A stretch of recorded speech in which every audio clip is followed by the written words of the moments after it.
Hi there, I'm Sarah Cunnington. Welcome to Drawn from the Word. I once met a woman whose daughter tragically died of carbon monoxide poisoning because of a badly maintained gas appliance in the flat she rented. The mother's grief was understandable, but the virulence of her anger and bitterness shocked me. She was consumed by hatred for the man she held responsible for her daughter's death, her landlord. After expressing my heartfelt sympathy, I cautiously mentioned that forgiveness can help us cope with the pain of such a loss. The idea was instantly shot down in flames. It was clear I could say no more. So she left, still clutching her vial of venom, and her refusal to forgive was exactly like that, a bottle of poison. It's the same for all of us if we refuse to forgive. Worse still, we end up sipping from the bottle of poison in the vain hope it will destroy the one who has hurt us.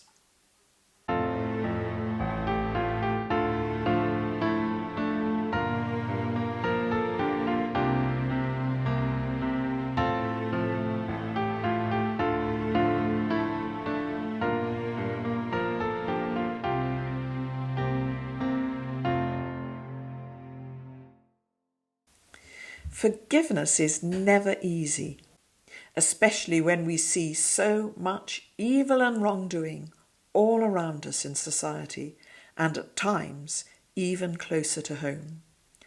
Only forgiveness can break the endless cycle of reprisals, violence and vengeance that we see throughout human history. However, it's hard to exercise forgiveness unless we ourselves have been forgiven, unless we ourselves have discovered the power of forgiveness, of letting go of hurt. It's often a huge step of faith. It's also hard to receive forgiveness if we ourselves refuse to forgive others. That's one reason why it's hard to grasp this gift in all its fullness. But why is it so hard? I think one reason for this struggle is that we find it hard to admit our own guilt in this, because a lack of forgiveness is in itself a terrible sin. We can end up accumulating a horrible stack of bitterness, anger, resentment, accusations. Our hearts can end up looking as though someone had been fly tipping in what should have been a beautiful, pure, spring-fed fountain, and now it's choked with rotting food, rusty cans and plastic wrappers, all spilling out from torn sacks of stinking rubbish. The ridiculous thing is that unforgiveness doesn't actually harm our intended victim.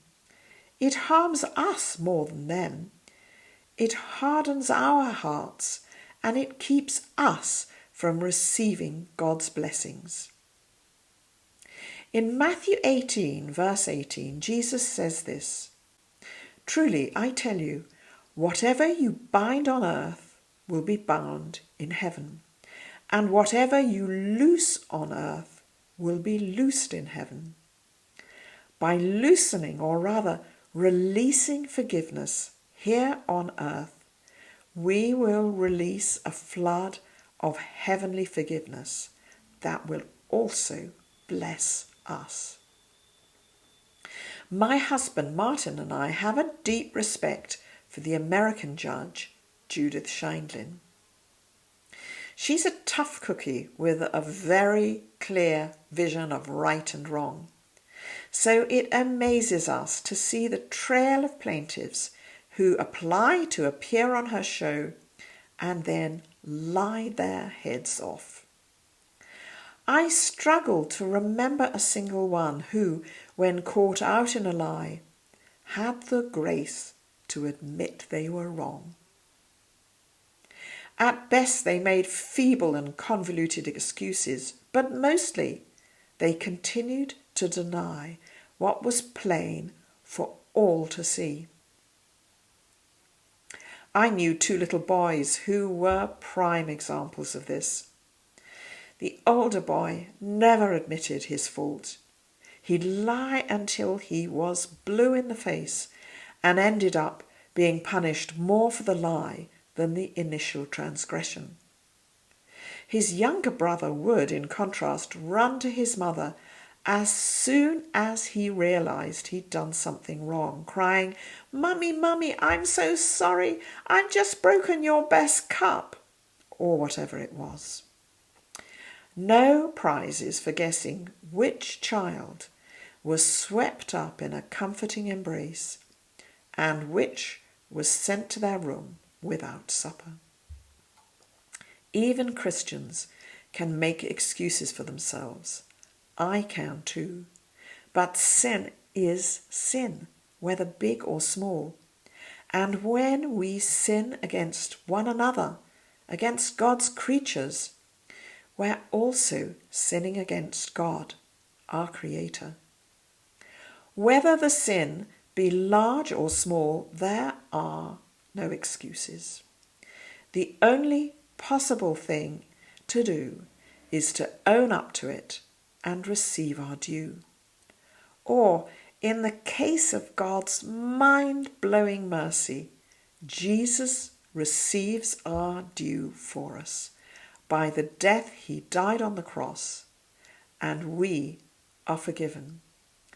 This forgiveness, this undeserved mercy, is not something to dismiss or take for granted. If we truly know what it is to be pardoned for our sin, which is, after all, the outward sign of an inward rebellion against our loving Heavenly Father, then we'll also know the freedom that comes from finally letting go of the burden of hurt. In pardoning others, in forgiving them, we extend to them the same mercy we've received. In blessing those who have wronged us, we will also be blessed, abundantly blessed. Just as I hope this message has blessed you and will continue to do so. Bye-bye for now.